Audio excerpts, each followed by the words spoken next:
तो चैप्टर की शुरुआत होती है कुछ दिन बाद से, जहाँ पे पेयोनी की विदा के लिए सभी खड़े थे। जहाँ पे फर्स्ट प्रिंस टूथब्रेक फिट ऐश्वर्यम कहता है, अपनी प्यारी बहन के चले जाने के बारे में सोचकर मुझे दुख होता है। और वो हंसते हुए कहता है, चिंता मत करो, रॉयल गार्ड आपके साथ डाल्टन बंदरगाह तक जाएंगे। और पियोनी झूठी हंसी देती है और कहती है, थैंक यू ब्रदर। और ये देखकर वहाँ मौजूद सभी औरतें खुशी से चिल्लाने लगते हैं। और पियोनी टूथब्रेक को देखकर सोचता है, क्या हर कोई सचमुच सोचता है कि उसका चेहरा सुंदर है? मैं केवल लालच से भरा हुआ चेहरा देखता हूँ। वो लालची आदमी जिसकी उंगलियों पर दुनिया की हर चीज़ थी, लेकिन अदर फैमिली की विरासत चुराने की भी कोशिश की। और वो व्यक्ति है जिसने गैब्रिएला की हत्या का आदेश दिया हो सकता था। और वो उसे देखकर अपनी मुट्ठी बंद कर लेता है और सोचता है, काम डाउन, तुम्हें पेयोनी होने का नाटक करना है। अपनी भावनाओं में मत बहो, केवल बड़े शिकार पर फोकस करो। और वो सोचता है, जब मैं ग्रेट डचिस के रूप में रहता था तो जो मानसिकता मुझे प्राप्त हुई वह अभी भी मेरे अंदर जीवित है। और वो अपनी आँख खोलता है। टूथब्रेक कहता है, अनफॉर्चुनेटली मैं पर्सनली अपनी प्यारी बहन के साथ अंत तक नहीं जा सकता। लेकिन जब मुझे पता चला कि थर्ड प्रिंस तुम्हारे साथ आएगा तो मुझे राहत महसूस हुई। आखिरकार आप दोनों एक ही माँ के बायोलॉजिकल सिबलिंग्स हैं। पेयो ने उसे देखता है और थर्ड प्रिंस भी उसे देखता है। और थर्ड प्रिंस अपना मुंह मोड़ लेता है। पेयो ने सोचता है, लेकिन उसने मुझे कभी भी प्यार नहीं किया। इवन ये कहा गया है कि 21 में वस्तुओं और व्यावसायिक जीवन का उचित आगमन सुनिश्चित करना एक महत्वपूर्ण भूमिका है। लेकिन वास्तव में शायद ये कुछ ऐसा है जिसके लिए उसे मजबूर किया गया था, क्योंकि वो शाही महल में एक सूटेबल पोजीशन सुरक्षित नहीं कर सका। और वो उसे देखकर सोचता है, थर्ड प्रिंस जोहान्स मीमेल ऐश्वर्यम, उसका हाइट और बॉडी अच्छा है।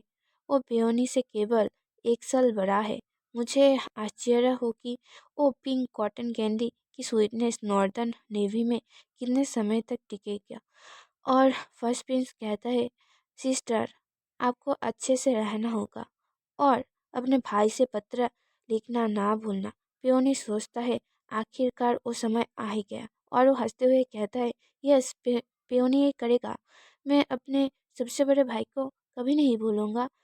वो बाहर से खुश दिखाने लगता है और सोचता है, तीसरा व्यक्ति बाहर आ गया। हाँ। और फर्स्ट प्रिंस कहता है, गुड गर्ल।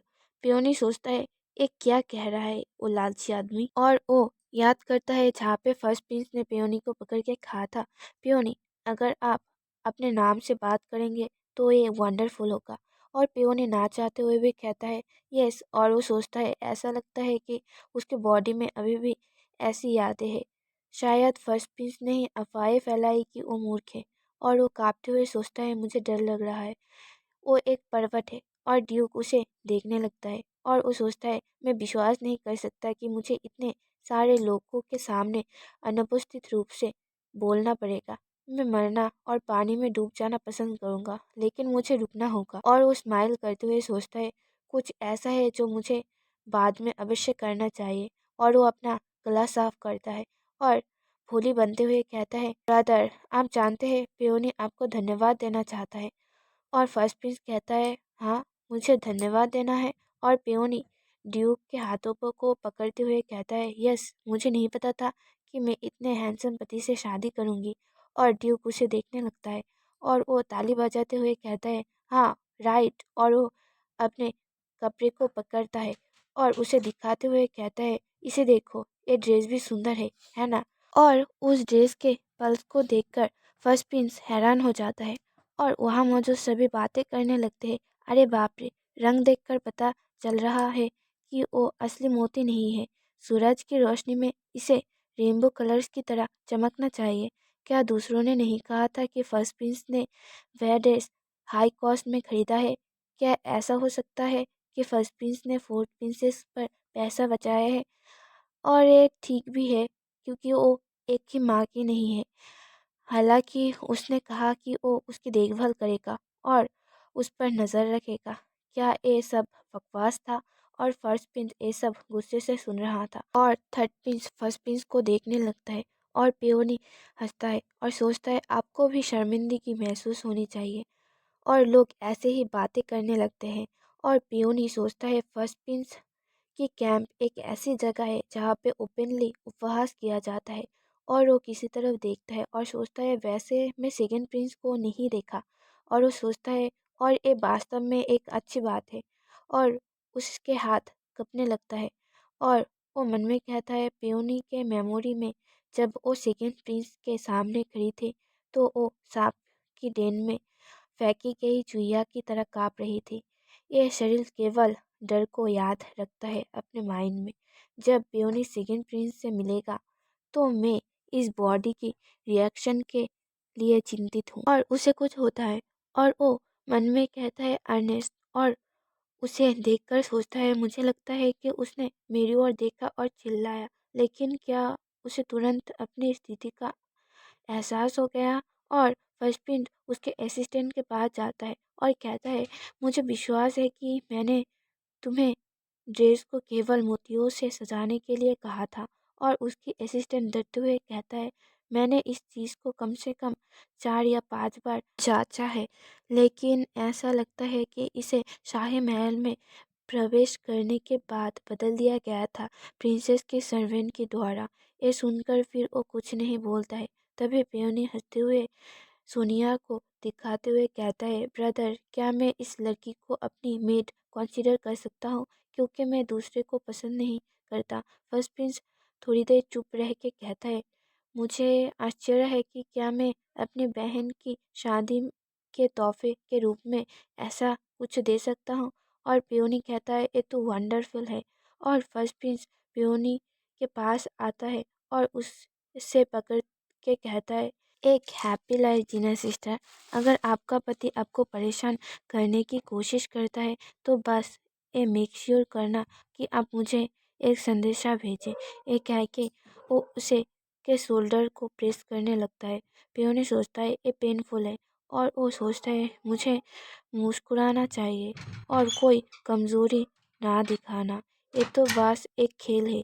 इसके अलावा मेन सीन अभी ख़त्म नहीं हुआ है। तभी ड्यूक पेयोनी को पीछे करके कहता है योर हाइनेस इस इंटरप्शन के लिए माफ़ी चाहता हूँ। और पेयोनी उसे देखता है और ड्यूक कहता है अभी से मैं अपने वाइफ का अच्छे से ध्यान रखूँगा, तो योर हाइनेस फॉरगिव मी। और पेयोनी उसे देखने लगता है और ड्यूक पेयोनी को ले जाते हुए कहता है हमें बहुत लंबा रास्ता तय करना है, इसलिए हम अभी जाएंगे। और पेयोनी सोचता है ये एक वार्म फीलिंग है। सबसे पहले वो उदासीन लगता था, लेकिन ऐसा नहीं है। उसे पियोनी की परवाह है। वास्तव में वो एक ऐसा व्यक्ति है जो टुडे पावर्स की फॉर्मेलिटीज़ की परवाह नहीं करता है। हालांकि वो ऐसा व्यक्ति है जो परवाह नहीं करेगा। और ड्यूक अपना हाथ बढ़ाते हैं और पियोनी मन में कहता है लेकिन वह इस प्लेस पर किसी भी अन्य व्यक्ति की तुलना में अपनी नैतिकता को अधिक अभिजात बनाए रखता है। तो और वो अपना हाथ देते हुए मन में कहता है ऐसा लग रहा था मानो उसने सबके सामने घोषणा कर दिया है कि वो भविष्य में मेरा सम्मान करेगा। और उसके हाथों के ऊपर अपने हाथों को देखने लगता है और ब्लश करते हुए सोचता है मेरा दिल दुख रहा है क्योंकि वो बहुत तेज़ी से धड़क रहा है। और ड्यूक के तरफ देखता है और सोचता है मुझे ऐसा लग रहा है जैसे मेरी सांसें ख़त्म हो रही है। और वो सोचता है जब मैंने गब्रिएला के रूप में अपना जीवन समाप्त किया मैंने सोचा कि हम फिर कभी नहीं मिल सकेंगे। पिछले कुछ दिनों से मुझे चिंता हो रही थी कि क्या ये सब सिर्फ एक ड्रीम था, लेकिन अब अर्नेस्ट के साथ विवाह में पुनर्मिलन एक ऐसा चमत्कार है। और वो अपना मुंह फेर के रोने लगता है और ड्यूक कहता है क्या कुछ हुआ है। और पेयोनी सोचता है हालांकि ऐसा लगता है कि उसे ये भी संदेह नहीं है कि मैं गब्रिएला हूँ। और वो गैरेज में चढ़ने लगता है। फिर गैरेज के अंदर वो दोनों बैठ जाते हैं और ड्यूक एक सर्वेंट से कहता है ये जाने का समय है। वो सर्वेंट कहता है यस योर मैजेस्टी।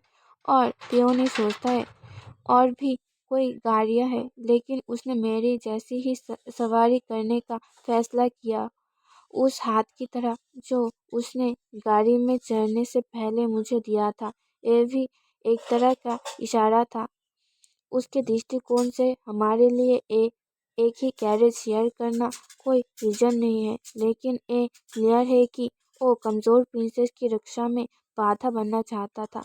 ये सुनिश्चित करना कि वो फर्स्ट प्रिंस के हाथों में ना पड़े। वो उसे देखता है और सोचता है, डेफिनेटली वो एक ऐसा व्यक्ति है जिससे मैं प्यार किए बिना नहीं रह सकता। वो बाहर देखने लगता है और वो मन में कहता है, मैं आज़ाद हूँ फर्स्ट प्रिंस के हाथों से और इस किंगडम से।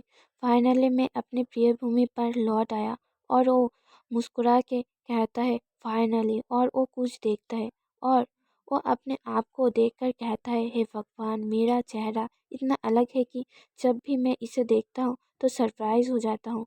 और वो अपने बालों को पकड़ के कहता है, ये चेहरा, चाहे मैं इसे कितनी भी बार देखूं, मुझे इसकी आदत ही नहीं पड़ती। ये आंखें जो बिल्कुल बिल्ली की तरह है, राउंड ईयर ब्रूश जो आंखों को तीव्र प्रभाव का प्रतिकार करती है, एक हल्का ब्लाश जो एक 23 साल की लड़की की ताजगी को दर्शाता है।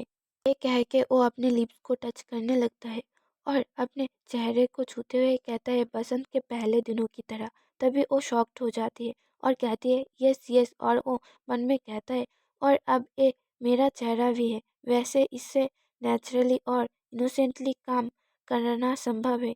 ऐसा इसलिए हो सकता है क्योंकि गब्रिएला नसीरेट मूल रूप से विलेन थी, जो एक चालाक महिला की भूमिका निभा रही थी। उस वक्त गब्रिएला की मौत को लेकर अचानक कुछ सवाल खड़े हो गए। फर्स्ट, गब्रिएला को किसने मारा? ये कुछ ऐसा है जिसकी आर्नेस्ट ने पहले ही जांच कर ली है। मुझे यकीन नहीं है, लेकिन सिचुएशन को देखते हुए ये संभव है कि ये पहला था या सेकंड प्रिंस। वो इस तरह की जुक्तियों का उपयोग करने के लिए पर्याप्त चालाक और खतरनाक नहीं है। सबसे महत्वपूर्ण बात यह है कि फर्स्ट प्रिंस की सक्सेसर की लड़ाई जीतने की कोशिश कर रहा है। उन्हें प्राचीन खजानाओं और डिवाइन रेलिक में बहुत रुचि थी। ये मानते हुए कि उसका लक्ष्य सारे अवशेष था, ये संभव है कि वो फर्स्ट प्रिंस था। और सेकंड क्वेश्चन, मेरा अंत अतीत के बजाय भविष्य में कैसे हुआ? क्या किसी और के शरीर में? आमतौर पर क्या मुझे वापस जाकर भविष्य के बारे में अपने ज्ञान का उपयोग नहीं करना चाहिए अपने पति के फिर से करीब आने के लिए? और वो सोचता है, ये नहीं हो सकता। क्या ये एक रेलिक निगलने के कारण है? और वो सोचता है, जब मैं एक्यूस पहुंचूंगा तो मुझे रेलिक के बारे में और अधिक रिसर्च करने की ज़रूरत होगी। और थर्ड क्वेश्चन, पियोने, आखिर तुम हो कहाँ? वैसे ये इम्पोर्टेंट बात है कि मैं फिर से अर्नेस्ट की पत्नी हूँ और इस बार मैं कभी नहीं मरूंगा और उसके साथ खुशी से रहूंगा। इसे हासिल करने के लिए इस बार मैं इसे अर्नेस्ट को सौंपूंगा। और वो सोचता है, पिछले मीटिंग में मैंने जो सुना उसके अनुसार ये क्लियर है कि अर्नेस्ट को अभी तक वो नहीं मिला है, या अगर उसने ऐसा किया तो शायद इसका कोई प्रभाव नहीं पड़ा। और वो ड्यूक को देखकर सोचता है, मेरा एक हिस्सा अभी अर्नेस्ट के साथ बैठना और इसके बारे में बात करना चाहता है, लेकिन जैसा कि एक्सपेक्ट था, मैं बोल नहीं सकता कि मैं गब्रिएला हूँ। और वो बोलने की कोशिश करता है और वो मन में कहता है, लेकिन क्या वजह है?